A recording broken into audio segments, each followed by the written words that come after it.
Hello everyone and welcome back to the channel.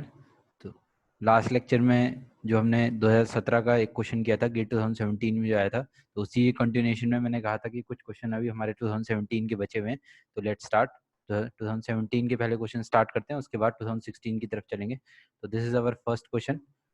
A sluice gate used to control the flow in the horizontal channel of a unit width is shown in the figure. So this is the figure.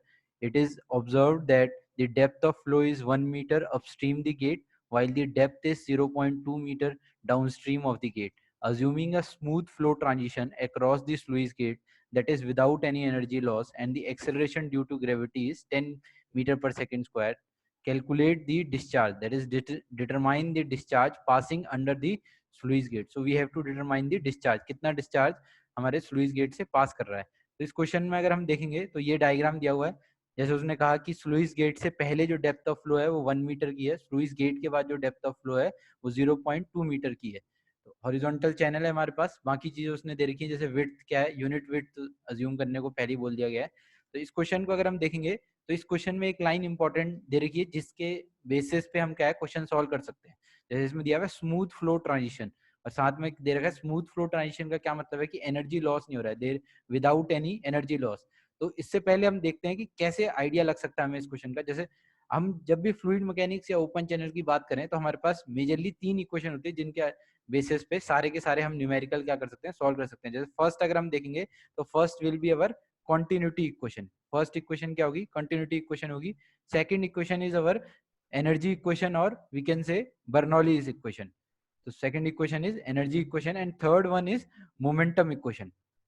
तो यही तीन equation के comparison अगर comprise करें, अगर तीनों equation का use अगर हम करते हैं किसी भी क्वेश्चन पे, तो हमारा क्या होता है, फ्लूइड मैकेनिक्स या ओपन चैनल का लगभग सारे न्यूमेरिकल हम सॉल्व कर सकते हैं. इन्हीं पे ड्राइव्ड होगा जो भी फॉर्मूला, एडिशनल फॉर्मूला आएगा. तो कंटिन्यूटी इक्वेशन, एनर्जी इक्वेशन और मोमेंटम इक्वेशन. तो इसमें एक चीज हमें जो ध्यान रखनी है यहाँ पे, ट्रिक कह लो या याद करने का तरीका कह लो, जब भी मोमेंटम इक्वेशन का जनरली हम यूज तभी करते हैं जब हमें क्या कैलकुलेट करना हो, फोर्स की बात करी हो कहीं पे.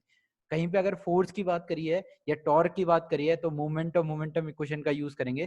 तो अगर आइदर फोर्स और टॉर्क की बात वहां पे की हुई है तभी हम मोमेंटम इक्वेशन को अप्लाई करते हैं. अदरवाइज इन दो इक्वेशन से ही हमारे फ्लूइड और ओपन चैनल के सारे क्वेश्चन हो सकते हैं, कंप्लीटली सॉल्व हो जाएंगे. तो अगर इस क्वेश्चन को जैसे देखता हूं मैं, तो इस क्वेश्चन में मैं क्या करूंगा, डायरेक्टली बर्नौली कह लो या फिर एनर्जी इक्वेशन अप्लाई करूंगा. तो मैं क्या करूंगा, फर्स्ट और सेकंड सेक्शन में, दो सेक्शन यहाँ पे मान लेता हूँ. तो this is our first section, इसे फर्स्ट सेक्शन जैसे नाम भी दे रखा है उसने, और इसे सेकंड सेक्शन अगर मैं अज्यूम करता हूँ, तो फर्स्ट और सेकंड सेक्शन पे मैं क्या अप्लाई करता हूँ, बर्नौली और एनर्जी इक्वेशन. तो ओपन चैनल फ्लो के केस में अगर मुझे एनर्जी इक्वेशन अप्लाई करनी है तो मैं डायरेक्टली क्या लिख सकता हूँ, specific energy at the first section is equal to specific energy at the second section.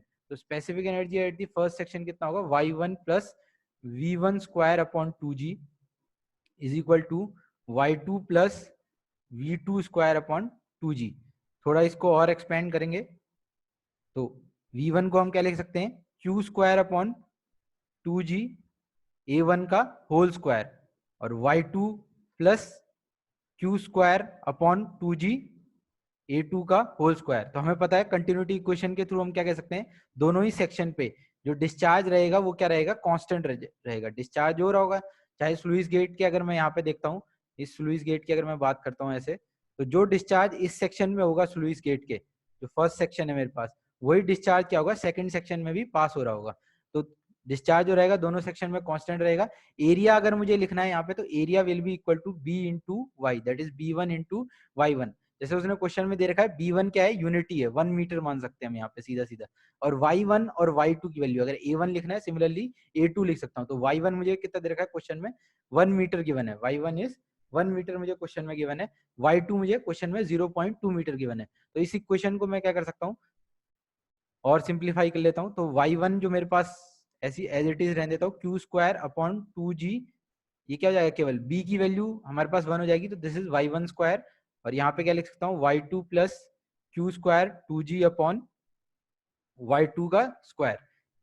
और तो रीअरेंज अगर मैं करूंगा यहाँ पे इक्वेशन को, तो क्या हो जाएगा, 1 अपॉन y2 का स्क्वायर माइनस 1 अपॉन y1 का square whole multiplied by Q square is equal to 2g into क्या हो जाएगा, y1 माइनस y2. वो इस इक्वेशन में अगर मैं देखूंगा तो मुझे क्या है, इसे और थोड़ा सिंप्लीफाई कर सकता हूँ या वैल्यू पुट कर सकता हूँ। y2 और y1 मुझे गिवन है, ये सारी क्वांटिटी मुझे गिवन है, तो एक ही मेरे पास इस क्वेश्चन में अननोन रह गया है, वो क्या है Q। यहाँ से मैं डायरेक्टली क्या करूंगा, डिस्चार्ज की वैल्यू कैलकुलेट कर लूंगा। तो discharge will be equal to 0.808 metre cube पर सेकेंड। तो this will be discharge passing through the sluice gate, जो स्लुइस गेट के क्रॉस सेक्शन से इतना डिस्चार्ज पास कर रहा होगा। तो यही आंसर होगा यहाँ पे। 2 डिजिट तक हमें 2 डेसिमल तक हमें आंसर लिखना था। तो डिस्चार्ज की वैल्यू कितनी हो जाएगी, 0.808, और we can write as 0.81 metre cube पर सेकेंड। ठीक है, तो this is our first question. ये क्या है हमारे पास, सेकंड क्वेश्चन है। सेकंड क्वेश्चन देख लेते हैं, ये भी गेट 2017 में आया था, 2 मार्क्स में। A 1 meter wide rectangular channel carries a discharge of 2 meter cube per second. Specific energy depth diagram is prepared for the channel. It is observed in this diagram that corresponding to a particular specific energy, the subcritical depth is twice the supercritical depth. The subcritical depth is equal to, so we have to calculate the subcritical depth for this condition.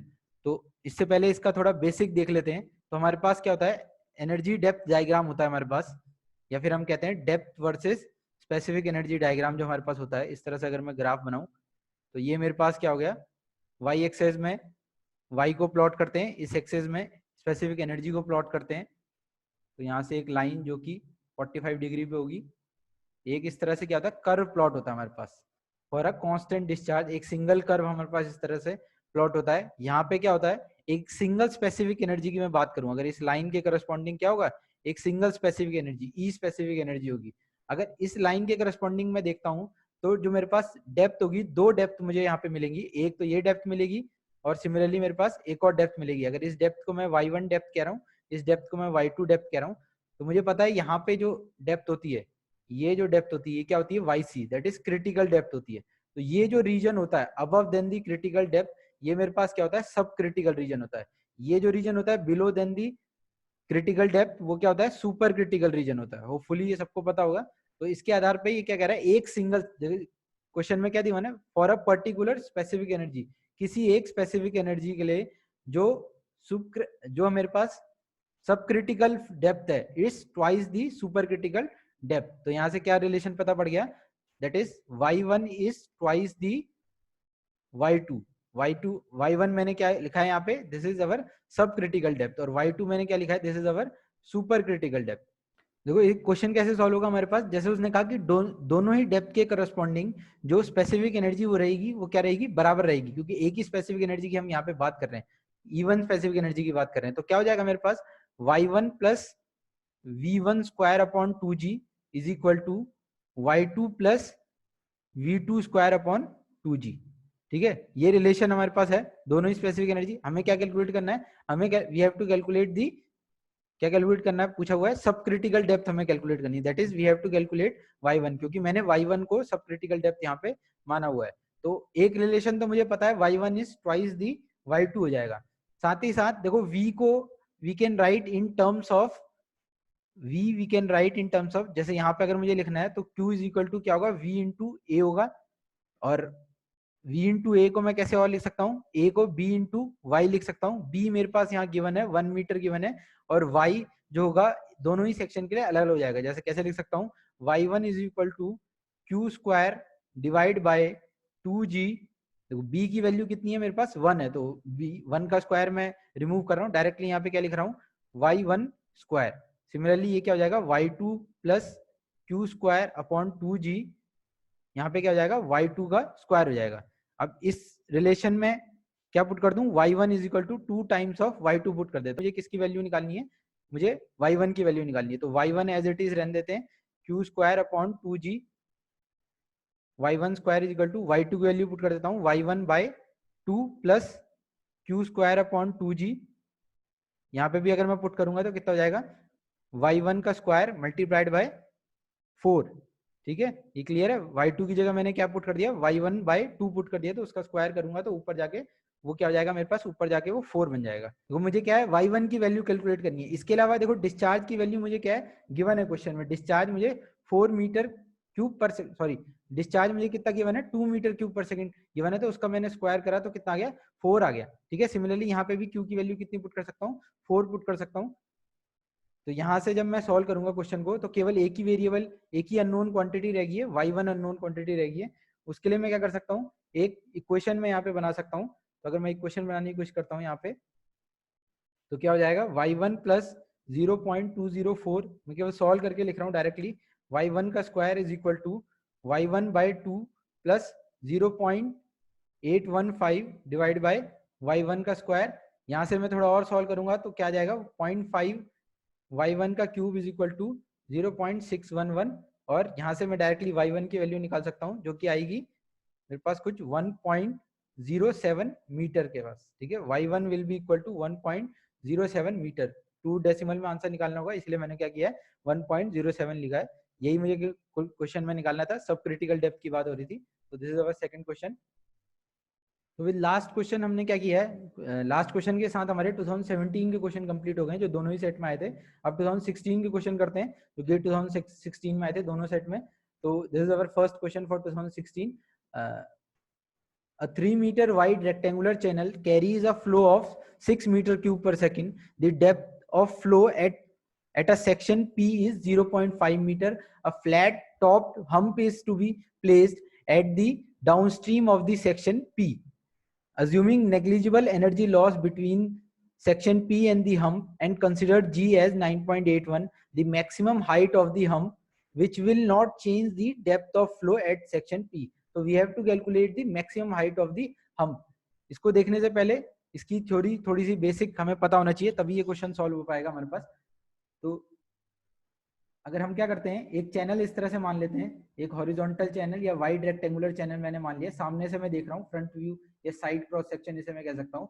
तो एक हमारे पास क्या है cross section, उसने बोला है कोई cross section है जिसे P से डिनोट किया है। यहाँ पे जो डेप्थ ऑफ फ्लो उसने प्रोवाइड कर रखी है वो प्रोवाइड करी है 0.5 metre, that is half metre की डेप्थ है। उसने कहा थोड़ी दूर जाके डाउनस्ट्रीम पे हमारा क्या है एक हम्प प्रोवाइड कर दिया गया है, डाउनस्ट्रीम में जाके एक हम्प प्रोवाइड कर दिया गया है। उस हम्प की हाइट अभी मैं डेल्टा जेड मान के चल रहा हूँ, उस हम्प की हाइट में क्या मान के चल रहा हूँ डेल्टा जेड मान के चल रहा हूँ। तो इस हम्प के इंट्रोडक्शन से हमें पता है कि डेप्थ या तो बढ़ जाती है या तो घट जाती है। अभी मैं क्या मान के चल रहा हूँ डेप्थ घट रही है, डेप्थ बढ़ भी सकती है। तो होता क्या है जब सब क्रिटिकल फ्लो होता है तो हमारे पास डेप्थ क्या करती है घट जाती है, सुपर क्रिटिकल फ्लो के केस में बढ़ जाती है। इसको कभी और डिस्कस करेंगे, अभी इस क्वेश्चन पे फोकस करते हैं। तो हमारे पास अगर हम देखेंगे इस सेक्शन को मैं कुछ और नाम देता हूँ, इस सेक्शन को मैं चाहे 2 नाम दे देता हूँ या कुछ भी नाम दे सकते हो या क्यू नाम दे सकते हो इस सेक्शन को। तो अगर मैं यहाँ पे देखूंगा तो इस सेक्शन और इस सेक्शन के कंपैरिजन में डेप्थ क्या होगी मेरे पास चेंज हो गई है, तो यहाँ पे कुछ और डेप्थ आएगी। अब क्वेश्चन में पूछा गया है कि हम्प की कितनी हाइट है। देखो हम्प की हाइट जैसे जैसे मैं इंक्रीज करता रहूंगा, जैसे यहाँ पे मैंने क्या किया हम्प की थोड़ी और हाइट जैसे डेल्टा जेड 2 कर दिया, यहाँ पे डेल्टा जेड 1 था। हम्प की हाइट जैसे जैसे मैं बढ़ाते जाऊंगा एक कंडीशन ऐसी आएगी जब यहाँ पे वाटर क्या हो जाएगा, यहाँ पे वाटर आना बंद कर जाएगा, हम्प की हाइट इतनी ज्यादा हो जाएगी कि सेक्शन 2 या सेक्शन क्यू पे कोई भी वाटर एंटर नहीं कर पाएगा। उस कंडीशन को मैं क्या कहता हूँ चोकिंग कंडीशन कहता हूँ। और इस कंडीशन पे फ्लो को दोबारा से रिट्रीव करने के लिए या स्टार्ट कराने के लिए मुझे क्या करना पड़ता है अपने सेक्शन 1 की हाइट को इंक्रीज करना पड़ता है। That is we have to increase the height of section 1 more than the 0.5 metre, 0.5 metre से ज्यादा मुझे अपने सेक्शन 1 की हाइट करनी पड़ेगी। तो यही पूछा गया है क्वेश्चन में कि मैक्सिमम कितनी हाइट मुझे हम्प की बढ़ा सकता हूं ताकि सेक्शन 1 पे कोई भी असर ना आए। तो यहाँ पे मैं क्या करता हूँ पहले एनर्जी डेप्थ का भी जो मैंने लास्ट क्वेश्चन में ग्राफ देखा था उसको दोबारा से देखते हैं, वहां से समझने में थोड़ा आसानी हो जाएगी। y वर्सेस e का मैं ग्राफ प्लॉट कर रहा हूँ, ठीक है, this is y versus e का अगर मैं ग्राफ प्लॉट करता हूँ तो यहाँ पे अगर मैं मान के चलता हूँ this is energy corresponding to the first section, that is p के करस्पॉन्डिंग स्पेसिफिक एनर्जी है। अब देखो हम के इंट्रोडक्शन से होता क्या है मेरे पास सेक्शन 2 पे एनर्जी जो होगी वो रिड्यूस कर जाएगी, तो वो मैक्सिमम कितनी रिड्यूस कर सकती है इस पॉइंट तक रिड्यूस कर सकती है। तो अगर मैं यहाँ पे इस पॉइंट के करस्पॉन्डिंग बनाता हूँ तो this is our E2 minimum, जो मिनिमम एनर्जी हो सकती है। हो सकता है कहीं पे एनर्जी यहाँ पे भी हो, दैट इज E2 भी हो। तो अगर E2 कहीं पे स्पेसिफिक एनर्जी है सेक्शन 2 पे तो जो हाइट ऑफ दी हम्प होगी वो कितनी हो जाएगी। देखो दोनों ही सेक्शन पे जो रिलेशन रहेगा वो क्या रहेगा E1 is equal to E2 रहेगा। अगर कोई एनर्जी लॉस नहीं होता और कोई हम्प का इंट्रोडक्शन नहीं होता, हम्प के इंट्रोडक्शन से E2 साइड पे क्या होगा डेल्टा जेड जुड़ जाएगा, तो दोनों को बराबर रहने के लिए E2 को कम होना पड़ेगा। तो this is our delta Z. अब मैंने क्या किया, अपनी हम की हाइट थोड़ी सी और इंक्रीज कर दी, तो जो E2 हो गया वो किस में कन्वर्ट हो गया, E2 मिनिमम में कन्वर्ट हो गया, और जो हम्प की हाइट हो गई वो कितनी होगी, डेल्टा जेड मैक्स में मान ले रहा हूँ। डेल्टा जेड मैक्स कैसे लिखा, क्योंकि इस पॉइंट से नीचे जाके इस पॉइंट से कम मेरे पास स्पेसिफिक एनर्जी नहीं हो सकती। अगर यहाँ कहीं मेरे पास लाइन पहुंच गई तो कोई भी फ्लो डज नॉट एग्जिस्ट, इस लाइन के लिए flow does not exist. Flow क्या कर रहा है, इस लाइन के लिए एग्जिस्ट नहीं करता है। तो मेरे पास मिनिमम जो एनर्जी हो सकती है वो कितनी हो सकती है, E2 मिनिमम हो सकती है, corresponding to the depth, critical depth के करस्पॉन्डिंग। ठीक है, होपफुली ये सबको क्लियर होगा। तो इसी के करस्पॉन्डिंग मेरे पास जो हम की हाइट आएगी वो क्या आएगी, मैक्सिमम हाइट आएगी। तो दैट इज, अगर मुझे मैक्सिमम हाइट ऑफ दी हम कैलकुलेट करना है तो E1 अगर सेम रहना चाहिए तो E2 किस में कन्वर्ट हो जाएगा, E2 will be minimum, E2 will be minimum and delta Z should be maximum. तो मैक्सिमम हम की हाइट हमारी यहां से निकल के आएगी। तो इसको मैं देखता हूं कैसे कर सकता हूं, E2 minimum is equal to, या E2 minimum corresponds to the critical state at section 2. E2 minimum corresponds to the critical state at section 2 या सेक्शन Q। सेक्शन Q पे जब क्रिटिकल सेक्शन बन जाएगा तब मेरा E2 क्या हो जाता है, मिनिमम एनर्जी में कन्वर्ट हो जाता है, और डेल्टा Z क्या हो जाता है, मैक्सिमम हो जाता है, corresponding to a constant specific energy at the first section. तो यहाँ पे मैं इसे सॉल्व करूंगा। अगर मुझे देखो, मुझे यहाँ से E2 मिनिमम निकालना है तो मैं पहले क्या करता हूँ, YC कैलकुलेट कर लेता हूँ, YC एट 2 सेकंड सेक्शन, वो कितना हो जाएगा, Q square divide by G whole raise to power 1/3। तो क्यू स्क्वायर, देखो स्मॉल क्यू की अगर मुझे वैल्यू निकालनी है तो कैपिटल क्यू इज गिवन और विड्थ गिवन है मेरे पास। तो कैपिटल क्यू कितना गिवन है मेरे पास, 6 मीटर क्यूब पर सेकंड, विड्थ कितनी गिवन है, 3 मीटर की विड्थ गिवन है। So this is our small Q divide by 9.81 whole raise to power 1/3। यहाँ से मैं क्या कर सकता हूँ, यहाँ से मेरे पास y2 मिनिमम की वैल्यू, या y2 मिनिमम की, सॉरी y2 मिनिमम की वैल्यू हमारे यहाँ से निकल जाएगी, इसका स्क्वायर रह गया थोड़ा, 6/3 का होल स्क्वायर। अब यहाँ से जब मैं वैल्यू निकालूंगा साथ ही साथ मैं क्या कर सकता हूँ, EC2 की वैल्यू निकाल लूंगा। EC दैट इज EC2 या EC मिनिमम की वैल्यू जो होगी वो कितनी हो जाएगी, 1.5 टाइम्स ऑफ YC। तो इस वैल्यू को, जो वैल्यू आएगी उसे मैं यहाँ पुट करूंगा तो मेरे पास E2 मिनिमम जो आ रहा है वो कितना आ रहा है, 1.112 मीटर आ रहा है मेरे पास E2 मिनिमम। अब देखो एक बार हमें E2 मिनिमम, इस इक्वेशन में E2 मिनिमम पता पड़ गया, अब क्या कर सकते हैं हम, E1 देखो हम कैलकुलेट कर सकते हैं। E1 कैसे, सिंपली E1 कैसे कैलकुलेट होगा, E1 is equal to y1 plus v1 square upon 2g। यहाँ पे देखो y1 plus q square upon 2g, y1 का स्क्वायर हो जाएगा। सिंपली यहाँ पे मैं क्या कर सकता हूँ, y1 देखो मुझे पता है, देखो मैं यहाँ पे अगर मैं देखता हूँ y1 देखो गिवन है क्वेश्चन में, y1 है 0.5 मीटर। क्वेश्चन में y1 की वैल्यू कितनी गिवन है, 0.5 मीटर गिवन है। तो 0.5 प्लस 0.5 प्लस कितना हो जाएगा, यहाँ पे q स्क्वायर अभी निकाला 6/3, दैट इज 2 का square 4 divide by 2 into 9.81 multiplied by 0.5 का होल स्क्वायर। तो इसी क्वेश्चन को अगर मैं सॉल्व करूंगा तो E1 will be equal to 1.315 metre. तो E1 कितना आ रहा है, 1.315 मीटर आ गया। हमारे को E2C पता पड़ गया, या EC मिनिमम पता पड़ गया है, E1 पता पड़ गया है। यहाँ से सिंपली अगर मैं डेल्टा Z मैक्स निकालने की कोशिश करूंगा तो कितना हो जाएगा, E1 minus E2 minimum. E1 मुझे पता है 1.315 माइनस 1.112। तो यहाँ से जो डेल्टा Z मैक्स की वैल्यू निकल के आ रही है वो कितने निकल के आ रही है, 0.203 metre. So this is our delta Z max. ठीक है, तो ये maximum height of the hump हो सकती है corresponding to the,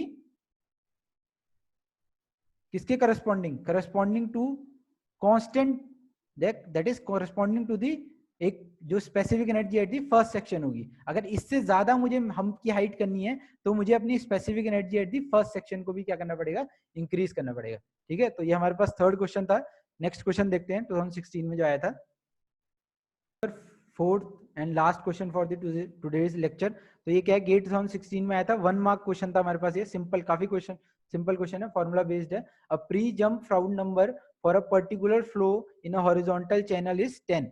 the ratio of the sequent depth, that is post jump depth to the pre jump depth. Post jump depth हमें पता है y2 होती है, प्री जंप डेप्थ y1 होती है। इसका डायरेक्ट फॉर्मूला हमें पता होता है, रेक्टेंगुलर चैनल के हाफ -1 प्लस 1 प्लस 8 FR1 का होल स्क्वायर। इस क्वेश्चन में डायरेक्टली मुझे क्या गया, फ्राउड नंबर एट 1 गिवन है, 10 की वैल्यू मुझे गिवन है। इस इक्वेशन में पुट करूंगा तो y2 बाई y1 की वैल्यू में डायरेक्टली निकाल सकता हूँ। y2 बाई y1 की वैल्यू जो आएगी वो कितनी आएगी, 13.65 will be the answer for this question. तो post jump by pre jump depth की वैल्यू है।